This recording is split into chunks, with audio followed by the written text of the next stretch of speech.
Hi friends, मैं Neeraj Singh genius club में आप सभी का स्वागत करता हूं। जैसा कि हम लोग पिछले क्लास में पढ़ रहे थे क्या, रोग। ठीक है, तो रोग में हम लोगों ने जीवाणु से संबंधित यानी कि बैक्टीरिया से संबंधित रोग के बारे में बात किए थे।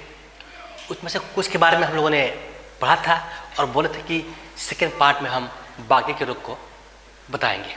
तो आइए देखते हैं कि क्या क्या हम लोगों ने पढ़ा है और क्या भी पढ़ना है। जैसे कि दिया हुआ है जीवाणु जनित रोग। क्या दिया दोस्तों?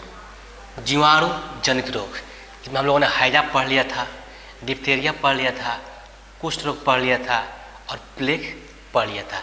इन 4 रोग के बारे में हम लोगों ने विस्तार पूर्वक डिस्कशन कर लिए थे। ठीक है, अभी जो हम लोग करने वाले हैं वो क्या करेंगे? टेटनस पढ़ेंगे, टीबी पढ़ेंगे, टाइफाइड पढ़ेंगे और काली खांसी एंड निमोनिया के बारे में बातें करेंगे। ठीक है, तो आइए एक एक करके सबके बारे में जानते हैं, क्या होता है ये, क्यों होता है ये, कैसे बचे। ठीक है, चलिए देखते हैं। नंबर 1 क्या है? टिटनस। क्या है दोस्तों? टिटनस। इसको बोलते क्या है? धनु स्तंभ। एक और नाम भी है, टिटनस को ही धनु स्तंभ बोलते हैं। देखते होंगे कि कहीं हम लोग गिर जाते हैं, चोट लग जाता है, छिला जाता है और लोहा लकड़ से कट जाता है ना, तो घर के लोग बोलते हैं जा सुई लग गया। किसका? टेटनस का।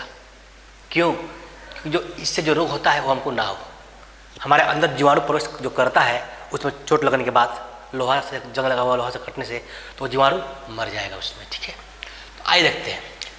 तो टेटनस के जनक कौन सा है? Bacillus tetani. कौन दोस्तों? बैसिलस टेटनी जो है, बैसिलस टेटनी जो है वो क्या है?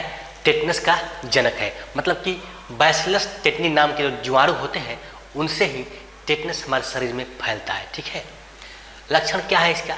जबड़ा की मांसपेशियाँ, जबड़ा जो हम बोलते हैं ना, ये जबड़े की मांसपेशियाँ जो होती है ना, सिकुड़ी हुई रहती है, मैंने सिकुड़ जाती हैं और सारा शरीर में ऐठन होने लगता है, जैसे दर्द करता है, जैसे कोई ऐठ रहा हो हाथ तक का। ठीक है, मरोड़ रहा हो, इस टाइप का होने लगेगा। ओके, होने के कारण देखते हैं। जंग लगे लोहे, पहले बोल चुके थे। कांच, घोड़े के लीद यानी जो लैट्रिन बोलते हैं उसका, लैट्रिन मल। ठीक है, वो उसी के थ्रू जीवाणु होते हैं जो हमारे शरीर में प्रवेश कर जाते हैं और ये हमारे आंत्र में, कहाँ पर? आंत्र में एकत्र होकर बढ़ने लगते हैं, जिससे होता क्या है कि टिटोनी, कौन? टिटेनी ऑस्पॉज्मिन नामक विषैला स्त्राव होता है। ठीक है ना, तो हमारे शरीर में बढ़ते हैं और आंत में जाके एकत्र होते हैं और बढ़ने लगते हैं। इनका मतलब क्या होता है? प्रजनन होने लगता है, उसमें इनकी वृद्धि होने लगती है और उस वृद्धि के कारण टिटोनी ऑस्पॉज्मिन नामक विषैला स्राव उत्पन्न होता है। कहाँ पर? हमारे आंत में। अब बात यह है कि इससे बचा कैसे? तो इसका बचने का उपाय है क्या? पेनिसिलिन तथा एंटीसीरम का इंजेक्शन लीजिए और सेफ रहिए। ठीक है, तो सबसे मेन क्या होता है, इसे बोलते हैं क्या? पेनिसिलिन को बोलते हैं क्या? टेटनस का टीका बोलते हैं इसी को। ठीक है ना, लगवाना चाहिए। ठीक है, जब भी आपको चोट लगे, हाथ पैर में कटे फटे, तो तुरंत जाके टेटनस का सुई ले लीजिए कि भविष्य में बहुत बड़ा खतरा हो सकता है, क्योंकि आंत पर इफेक्ट करता है। ठीक है, आइए आगे देखते हैं। नेक्स्ट क्या है? ट्यूबरक्लोसिस यानी टीबी जिसे बोलते हैं ना, टीबी। तो जिसको टीबी हो जाता है, नाम क्या है? ट्यूबरक्लोसिस तपेदिक या क्षय रोग भी बोलते हैं इसको है। तो टीबी क्या है कि पहले बहुत बड़ा रोग था, आज के डेट में नहीं है। आज इसका इलाज पॉसिबल है। ठीक है ना, डॉट्स के थ्रू होता है इलाज। गवर्नमेंट हॉस्पिटल में चल जाइए तो सस्ता में हो जाएगा और प्राइवेट में जाएगा तो थोड़ा देना पड़ेगा। ठीक है, जानते हैं कि इसका जनक कौन से बैक्टीरिया यानी जीवाणु के कारण होता है। तो वो कौन सा है दोस्तों? वो है माइकोबैक्टीरियम ट्यूबरक्लोसिस। यही है जिसके कारण क्या होता है दोस्तों? टीबी हमारे शरीर में यानी कि क्षय रोग हमारे शरीर में होता है। ठीक है, तो टीबी की खोज कौन किया था? रॉबर्ट कोच 1882 में। रॉबर्ट कोच ने 1882 में टीबी नामक रोग का खोज किया था। बताया था कि ये इस बैक्टीरिया के कारण हमारे शरीर में होता है। इसमें होता क्या है, इसका लक्षण क्या है? चलिए देखते हैं। लक्षण दोस्तों होता है क्या कि टीबी के लक्षण शरीर में संक्रमण के स्थान पर अनुसार जगह पर चेंज करता रहता है। ठीक है, क्या होता है? रोगी को बार बार खांसी, साथ में क्या होगा? कफ और खून निकलेगा। ठीक है, और शरीर कमजोर होने लगता है। और क्या होता है? शरीर की क्षमता होती है ना, वो भी कम हो जाती है। मतलब प्रतिरोधक क्षमता जो होती है शरीर की वो भी कम हो जाती है। ठीक है, तो जानते हैं होता क्या है, जब शरीर की प्रतिरोधक क्षमता कम हो जाएगी तो क्या हो जाएंगे, ये सक्रिय हो जाता है और ट्यूबरकुलिन नामक टॉक्सिन पैदा कर देता है। क्या करता है ये ट्यूबरकुलिन नामक टॉक्सिन हमारे शरीर में पैदा करता है। कौन, ये जो जीवाणु है माइकोबैक्टीरियम। ठीक है, अब बात यह है कि जो टीबी है ये हमारे शरीर में दो जगह पर इफेक्ट करता है। एक तो होता है कि हमारा फेफड़ा, कौन, हमारा फेफड़ा, और दूसरा क्या होता है लसिका ग्रंथि। कौन सा दोस्तों, लसिका ग्रंथि। ठीक है, दो जगह को इफेक्ट करता है। ठीक है, और फेफड़ा को किया तो मतलब कि सांस लेने में दिक्कत होगा, और लसिका ग्रंथि को करिए तो मैंने बहुत कुछ हो सकता है। ठीक है ना, आइए देखते हैं होने का कारण क्या होता है। रोगी के कफ हवा संपर्क के साथ दूसरे स्थान पर फैलता है। एक रोगी को मान लीजिए टीबी हो चुका है तो उससे थोड़ा दूरी बना रखा जाता है, क्योंकि उसके जो संपर्क में आने से भी टीबी फैलने का डर रहता है। ठीक है, बचाव के उपाय देखते हैं क्या है। उपचार के लिए बीसीजी, क्या चीज़ का, बीसीजी का टीका लगवाना चाहिए बच्चे लोग को लगता है। ठीक है, तथा स्वच्छता से रहना चाहिए। ओके, अब इलाज इसका क्या है। अगर आपको टीबी हो गया है, अगर आपको टीबी हो गया है तो इसका इलाज क्या है दोस्तों, इसका इलाज क्या है, डॉट्स। क्या है, डॉट्स, मतलब क्या हुआ, direct observation treatment short course therapy. Dots का क्या है, फुल फॉर्म होता है क्या, direct observation treatment short course therapy, यानी कि डॉट्स। ठीक है, और जांच कैसे होता है, आखिर मालूम चलता कैसे किसको टीबी हो गया है, होता है मिनटॉक्स टेस्ट। क्या होता है, मिनटॉक्स टेस्ट के थ्रू चलता है, मालूम हम चलता है कि हाँ भैया हमको टीबी हो गया है, अब चलो डॉट्स की सहायता लो। ठीक है, तो टीबी पहले बहुत बड़ा बीमारी था, अब की बड़ा बीमारी नहीं है, तो टेंशन मत लीजिएगा। अगर लगे आपको कि आप खांसी हो गया है, आपको कफ हो गया है और साथ में ब्लडिंग हो रहा है, तो एक बजा के ये जांच जो है ना मिनटॉक्स टेस्ट करा लीजिए। हुआ तो ठीक है, डॉट्स अपनाइए, और नहीं हुआ है तो ओके, दवा लीजिए, खांसी का ठीक हो जाइए। ठीक है, चलिए आगे बढ़ते हैं। Next, typhoid. टाइफाइड मियादी बुखार इसे बोलते हैं, या फिर आंत्र ज्वर बोलते हैं, तो तीन नाम है।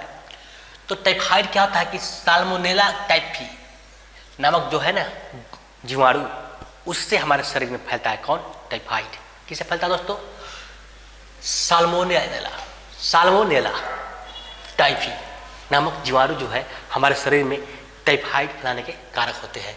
लक्षण क्या होता है, तेजी से बुखार आना, जो हमेशा आपको बुखार लगा रहेगा, और दोपहर में और तेज हो जाएगा, और इतना बुखार हो जाता है ना कि आंत में छेद कर जाता है, इसलिए इसको आंत्र ज्वर भी कहा जाता है। ठीक है, तो आगे देखते हैं बचाव के उपाय क्या है इसका।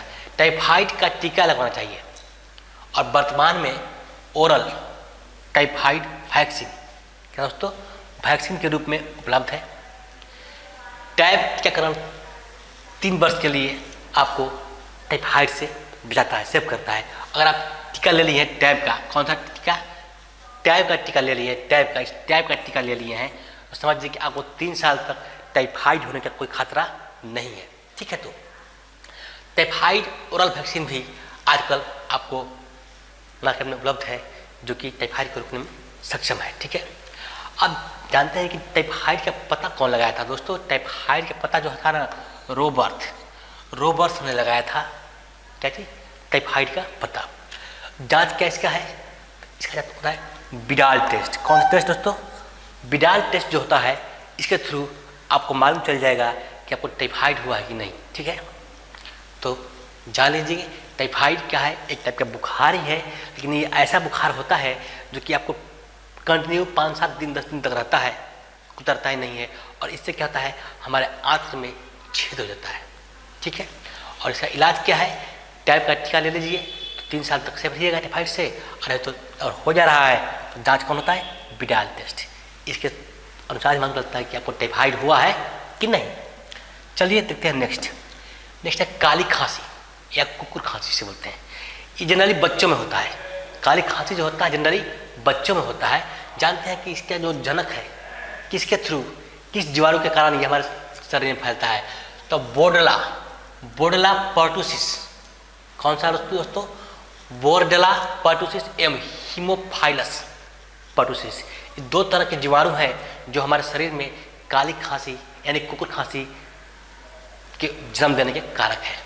लक्षण क्या होता है, ये बच्चों में अधिक एवं लगातार आने वाली तेज खांसी है।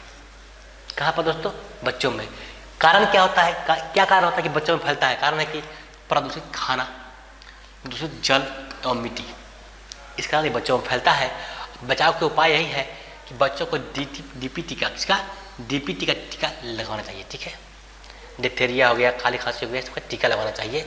और इसका जो दवा है वो कौन सा है, एरिथ्रोमाइसिन एंटीबायोटिक।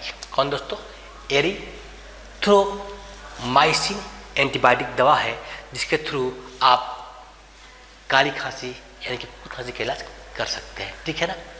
और बेस्ट यही है कि जब जन्म लेता है बच्चा ना, जब बेटा जन्म लिया तो टीका लगता है बहुत सारे, वहाँ पर भी डीपीटी का टीका लगवा दीजिए, ठीक रहेगा। होगा भी तो कोई टेंशन की बात नहीं है। आइए रखते हैं आगे। नेक्स्ट क्या है, निमोनिया। ठीक है, जो कि हमारा 9वां है, लास्ट वाला, जो जीवाणु से होता है। तो निमोनिया में क्या है, जनक क्या है, स्ट्रेप्टोकोकस। स्ट्रेप्टोकोकस जो है एक जीवाणु है जिसके कारण हमारे शरीर में निमोनिया फैलता है। ठीक है दोस्तों। लक्षण क्या होता है इसका कि फेफड़ों में संक्रमण, फेफड़ा में भी संक्रमण होता है, सांस लेने में दिक्कत होता है, बहुत तेज बुखार होगा, ठंड लगेगा, कफ बनेगा शरीर में। और ये संक्रमण क्या होता है कि होंठ और नाखून को जो है ना नीला कर देता है इसमें। ठीक है, ये सब क्या है, लक्षण इसके हैं। अब कारण क्या इसका है, निमोनिया कारक शरीर में सांस नली जो होती है ना से होकर प्रवेश करता है, हमारे शरीर में फैलता है और जीवाणु संक्रमित व्यक्ति के छींकने, खांसने, थूकने पर फैलता है। जूठा खाने पर भी फैलता है ये, इसलिए जूठा मत खाए किसी का। हम लोग का आदत है ना कि कोई काट के खा रहा है, कुछ छीन के खा लेते हैं, नहीं खाना चाहिए। सांस में खा रही चलेगा, लेकिन किसी का जूठा तो कभी खाना या कभी पीना ही नहीं चाहिए। क्योंकि होता क्या है कि डायरेक्ट होता है ना, हमारे माउथ से संपर्क में आता है और हमारे माउथ में बहुत सारे वायरस, बैक्टीरिया सब रहते हैं और सीधा उस कहाँ जो काट रहे हैं, फल खा रहे हैं, जो भी खा रहे हैं, उसमें संपर्क आते हैं और वो चीज़ हमारे अंदर, माने कि हम खाएं, अब मेरा जूठा अगर आप खा रहे हैं तो आपके अंदर भी फैलने का चांस रहता है। इसलिए कभी भी किसी का जूठा नहीं खाना चाहिए। ओके, तो बचाव के उपाय क्या है, संक्रमित व्यक्ति से सीधे संपर्क से बचिए। और जांच क्या होता है इसका, नाइल सॉल्युबिलिटी टेस्ट होता है। इसका क्या होता है, नाइल सॉल्युबिलिटी टेस्ट होता है, जिसके तहत आप निमोनिया से बच सकते हैं। ये भी जनरली बच्चे को ही होता है निमोनिया, ठीक ना, छोटे बच्चे को होता है। ओके, तो आज हम लोगों ने क्या पढ़ा, जीवाणु यानी कि बैक्टीरिया द्वारा कौन कौन से रोग होते हैं ये पढ़ा, कारण क्या होता है, उसका लक्षण क्या होता है, बचने का उपाय क्या है, कौन सा मतलब कि दवा लगता है। लगभग हम तो डॉक्टर तो है नहीं है, लेकिन हाँ जो मेन दवा होता है ना वो आपको बता दिया है। ठीक है, तो ठीक है, अब मिलेंगे आपसे हम लोग नेक्स्ट वायरस से होने वाले रोग के बारे में बात करेंगे। ठीक है, तो मिलते हैं अगले वीडियो में। धन्यवाद।